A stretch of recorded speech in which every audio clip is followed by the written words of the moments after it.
Macro economics पिछले सत्र में अपन ने देखा राष्ट्रीय आय का अर्थ क्या है, उसकी डेफिनेशन क्या है।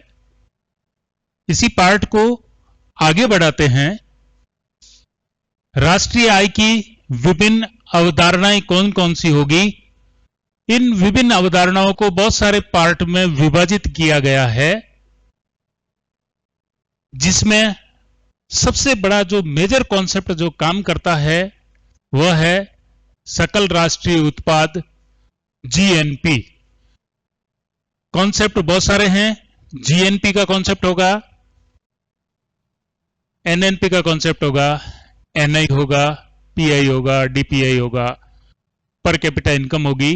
लेकिन सबसे जो मेजर रोल जो अदा करेगा वह आपका करेगा जीएनपी, सकल राष्ट्रीय उत्पाद। तो अपन स्टार्ट करते हैं यहां से।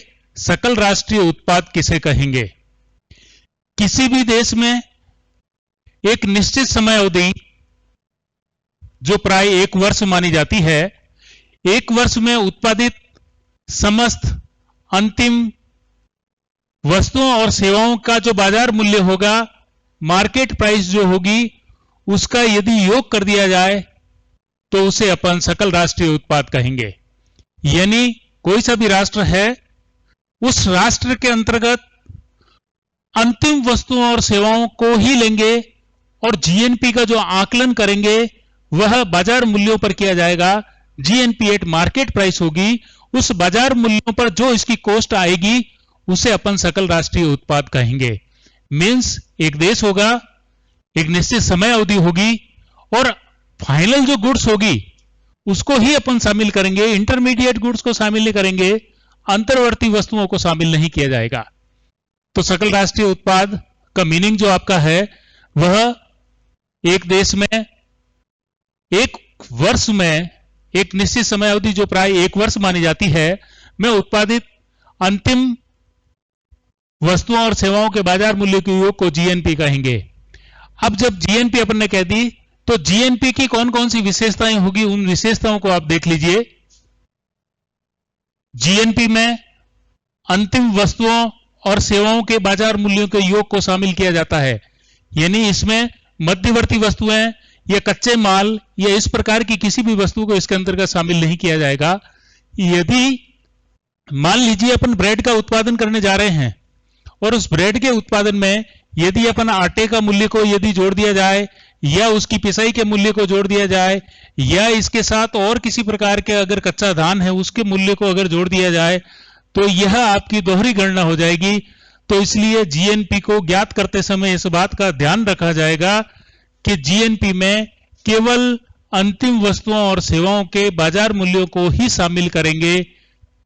मध्यवर्ती और रॉ गुड्स, कच्चे माल को अपन इसके अंतर्गत शामिल नहीं करते हैं। सेकंड है, केवल आर्थिक क्रियाओं को शामिल किया जाता है। आर्थिक क्रियाएं वे क्रियाएं होती है जिनका विनिमय किया जा सकता है और जिनको मुद्रा के रूप में मापा जा सकता है या मुद्रा द्वारा जिसको मापना संभव है, उसी आर्थिक क्रियाओं को जीएनपी के अंतर्गत शामिल किया जाएगा। यदि अपन मुद्रा के रूप में जिसको नहीं माप सकते उसको अपन आर्थिक क्रियाओं के रूप में शामिल नहीं करेंगे। जैसे मान लीजिए मनोरंजन की वस्तु, पारिवारिक स्नेह की स्थिति, देश प्रेम और भावावेश से प्रेरित अगर वस्तुएं और सेवाएं हैं तो उसको अपन राष्ट्रीय आय के अंतर्गत शामिल नहीं करते हैं। जैसे मान लीजिए एक पत्नी द्वारा गृहिणी के रूप में जो सेवाएं की गई है उसको जीएनपी में शामिल किया जाए या नहीं किया जाए, तो सीधा सा इसका आंसर है इसको जीएनपी में शामिल नहीं करेंगे। अगर घर में पत्नी या बहन द्वारा या घर के किसी पारिवारिक सदस्य द्वारा जो सेवाएं की जाती है वह सकल राष्ट्रीय उत्पाद का पार्ट नहीं होती है। और यदि इन्हीं कार्यों को नौकर नौकरानी द्वारा करवाए जाए या घर के कार्य के लिए अगर नौकर रखा जाता है या धोबी द्वारा कपड़े धुलाए जाते हैं और उसके प्रेस किए जाते हैं और उसके पैसे हैं, नाई द्वारा बाल कटवाए जाते हैं, तो उन सारी चीजों को अपन जीएनपी के अंतर्गत शामिल करेंगे। लेकिन यदि घर का कोई सदस्य, जैसे मान लीजिए पत्नी है, पत्नी द्वारा जो बच्चों की सेवाएं की गई या घर में जो कार्य किए गए वह जीएनपी का पार्ट नहीं होगा। अर्थात जीएनपी में केवल उन्हीं वस्तुओं को शामिल किया जाएगा जिनके बदले में मुद्रा द्वारा भुगतान किया जाता है।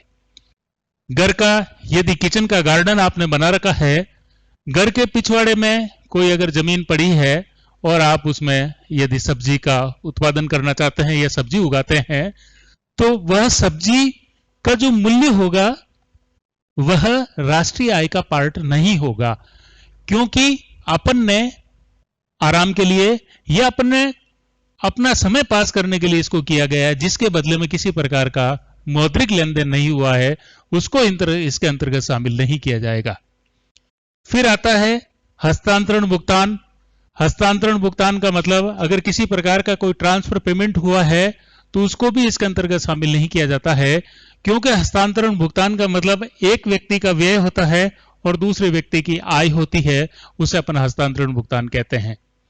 फिर है यदि छात्रवृत्ति का भुगतान किया गया, आर्थिक सहायता दी गई, बेरोजगारी भत्ता दिया गया, सार्वजनिक ऋणों पर ब्याज दिया गया आदि को भी अपन राष्ट्रीय आय में शामिल नहीं करेंगे, यह राष्ट्रीय आय का पार्ट नहीं होगा। फिर बहुत सारी गतिविधियां जो होती है वो इलीगल होती है, अवैधानिक गतिविधियां होती है, उसको भी अपन जीएनपी के अंतर्गत शामिल नहीं करेंगे।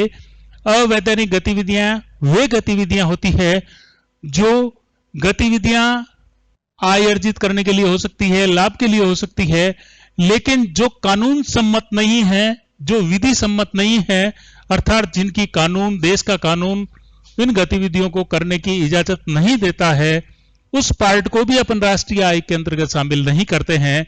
मीन्स यदि ब्लैक मार्केटिंग की जाए, तस्करी की जाए, चोरी की जाए, आदि से आदि कोई इनकम प्राप्त होती है तो उसको भी जीएनपी के अंतर्गत शामिल नहीं किया जाता है।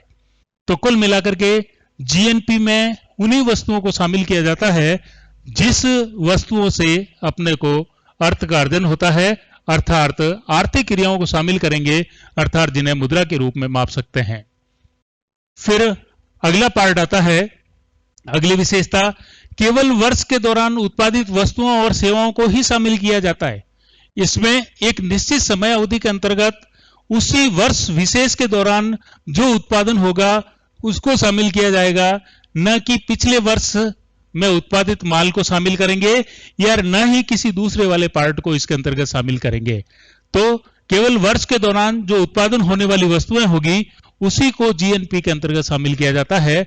जो उस वर्ष में उत्पादित नहीं है उसको अपन जीएनपी का पार्ट नहीं मानेंगे। फिर मेजर पार्ट, चूंकि अपन ने 1 मिनट पहले ही मैंने आपको बताया था हस्तांतरण भुगतान के बारे में। अब आप मुख्य पॉइंट हस्तांतरण भुगतान देख लीजिए। हस्तांतरण भुगतान पूंजीगत लाभ व हानि को इसके अंतर्गत शामिल नहीं किया जाता है। हस्तांतरण भुगतान वो भुगतान होते हैं जो भूतकाल में की गई सेवाओं के बदले में वर्तमान में प्राप्त होते हैं, उसे हस्तांतरण भुगतान कहेंगे। जैसे पेंशन से प्राप्त आय, जो आपकी पेंशन है वह आपका एक प्रकार से हस्तांतरण भुगतान है। ग्रेच्युटी, आपने जीवन भर सेवाएं की है, उसके बदले में सरकार अगर किसी प्रकार का आपको भुगतान करती है ग्रेच्युटी के रूप में, उसको भी अपन इसके अंतर्गत शामिल नहीं करेंगे। फिर एक पार्ट आता है सार्वजनिक ऋणों पर ब्याज। अगर सरकार किसी प्रकार का सार्वजनिक ऋण लेती है और उन ऋण पर यदि ब्याज देती है तो चूंकि ऋण जिस वर्ष विशेष में ले लिया गया था उस वर्ष में अपन राष्ट्रीय आय में इसको शामिल कर लिया गया, उसे अपन राष्ट्रीय आय में शामिल करेंगे। लेकिन सार्वजनिक ऋणों पर अगर किसी प्रकार का कोई ब्याज का भुगतान किया गया है तो उसको अपन राष्ट्रीय आय के अंतर्गत शामिल नहीं करेंगे। जीएनपी की गणना केवल मुद्रा में की जाती है, अर्थात यहां बाजार मूल्यों पर इसकी कैलकुलेशन की जाएगी, अर्थात मुद्रा के रूप में जो इसकी वैल्यू आएगी वही जीएनपी की गणना करेंगे। अर्थात जीएनपी का आकलन या गणना जो की जाती है वो हमेशा बाजार मूल्य पर और मुद्रा के अंतर्गत की जाएगी। इसके अंतर्गत दूसरा किसी प्रकार का कोई मेजरमेंट को काम में नहीं लिया जाएगा कि जिसके अंतर्गत अपन इसको शामिल करेंगे। जीएनपी की गणना करने के 3 दृष्टिकोण उपलब्ध है। पहला दृष्टिकोण आपका है जीएनपी सकल राष्ट्रीय उत्पादन दृष्टिकोण, दूसरा दृष्टिकोण है सकल राष्ट्रीय आय दृष्टिकोण, और तीसरा दृष्टिकोण जो कहलाता है वह GNE कहलाता है, अर्थात सकल राष्ट्रीय व्यय दृष्टिकोण। यह तीन दृष्टिकोण अलग अलग दृष्टिकोण से GNP कैलकुलेट करने के तरीके हैं। इन सभी में जो वैल्यू आएगी GNP की वह एक समान होगी। कैलकुलेशन करने का तरीका अलग है, वैल्यूएशन इसकी सेम होगी।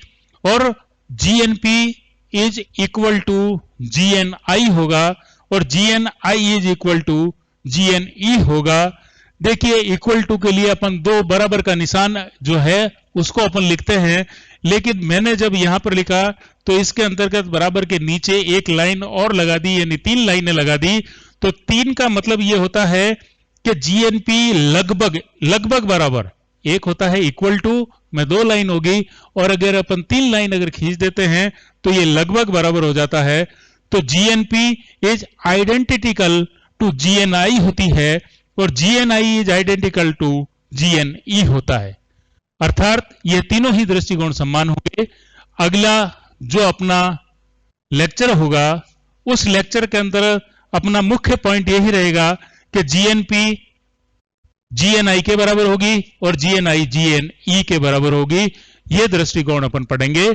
उसके बाद विशेषताओं का अगला पॉइंट आपके आता है कि GNP वस्तु पर के प्रवाह को व्यक्त करता है, अर्थात इसमें जो फ्लो होता है वो वस्तुओं के फ्लो को अंतर्गत शामिल किया जाता है। और अगला और लास्ट पॉइंट आपका जो है वह है GNP के अंतर्गत विदेशों से प्राप्त आय को भी GNP में शामिल करते हैं।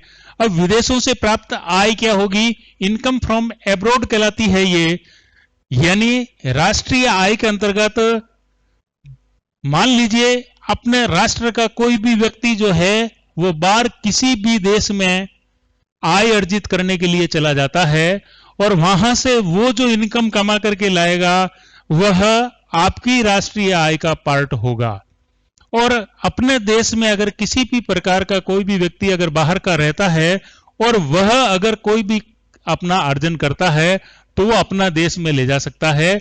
तो यह समायोजन करने के बाद जो इनकम आती है वह विदेशों से प्राप्त आय आती है, अर्थात उसको GNP के अंतर्गत तो कुल मिलाकर के प्लस और माइनस करके अपने राष्ट्र में अगर कोई व्यक्ति बाहर का है और वह आय अर्जित करता है तो वह अपने राष्ट्र में ले जाए, और दूसरे राष्ट्र में यदि अपने राष्ट्र का कोई व्यक्ति अगर कमाता है तो वह अपने राष्ट्र के अंतर्गत लेकर के आ सकता है। इस समायोजन करने के बाद जो आपकी आएगी वही वास्तव में सकल राष्ट्रीय उत्पाद होगा, GNP होगा।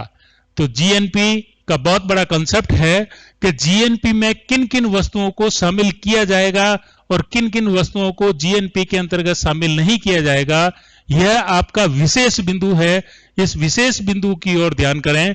इसके ऊपर बहुत सारे छोटे छोटे प्रश्न न केवल आपके विश्वविद्यालय की परीक्षाओं में पूछे जाते हैं, बल्कि ये जो टॉपिक आपका है वह प्रतियोगी परीक्षाओं के लिए उतना ही इंपॉर्टेंट है जितना कि विश्वविद्यालय परीक्षा के लिए है। तो आप इस कॉन्सेप्ट को बड़े आराम से देखिएगा। अगर किसी प्रकार की इसमें प्रॉब्लम है तो आप इसको वीडियो को वापस 1 बार 2 बार 3 बार सुने, आपको सारी चीजें अपना आप स्वतः ही स्पष्ट हो जाएगी। अब नेक्स्ट पार्ट में अपन जो इस वीडियो में पढ़ेंगे तो GNP की गणना किस प्रकार से की जाएगी। धन्यवाद, थैंक यू।